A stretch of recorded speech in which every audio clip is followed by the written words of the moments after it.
يا مساء الخير. ساعات كده بتبقى انت من جواك في حاجات انت مشتهيها ومش عارف آه، تاخدها.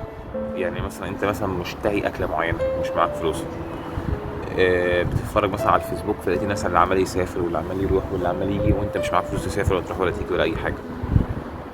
حد مثلا يشتهي ان هو يتجوز. في حاجات كده احنا نشتهيها ومش عارفين نحصل عليها دلوقتي، ممكن محتاجه صبر، محتاجه جهد، محتاجه وقت. فده اختبار من ربنا، دي اول حاجه. يشوفك انت مثلا هتعمل حاجه غلط عشان تاخد الحاجه دي بالحرام، ولا انت هتمشي بامر ربنا لحد ما تاخد الحاجه دي بالحلال. دي اولا، اول حاجه بقى. انت دلوقتي عندك مشتهي حاجه، ازاي بقى تتعامل مع المشاعر ديت؟ يعني ازاي تتعامل مع مشاعر الشهوه ديت؟ هنفصل الموضوع الاول نفسيا. جسم البني ادم لما ربنا خلقه، خلق فيه شهوات بتحركه، خلق فيه شهوه للجواز، شهوه للاكل، عشان يبتدي يتحرك.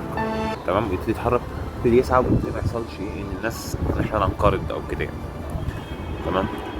فالجسم بقى، ودي حاجه بيستخدموها علماء التسويق، في التسويق وكده، الجسم ما يعرفش يعني ايه اكله معينه حلوه، ما يعرفش يعني ايه خروجه حلوه، ما يعرفش يعني ايه جواز، ما يعرفش يعني ايه الكلام ده كله، ما يفهموش.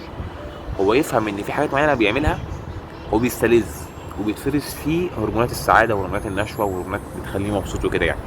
فهو الجسم ما بيحبش الحاجه ديت او الاكله ديت، لا هو بيحب المشاعر اللي بياخدها ورا الاكله ديت. دي بقى اللي بيعملوا علماء التسويق، ان هو ربط لك مثلا مشاعر السعاده بالشوكولاته، مشاعر السعاده بالحاجه ساقعه مثلا، مشاعر السعاده بالشيبسي. مش عارف، كل حاجات مثلا تبقى غلط او حاجات مضره، بس ايه، ربط المشاعر بالحاجه. فبالتالي انت لما تيجي تاكل الحاجه انت اوتوماتيك بتفتكر الايه، المشاعر ديت، فبتعمل لك رابط عصبي، فدايما تجري وراها. بس انت مش عاوز الحاجه، انت عاوز المشاعر اللي وراها.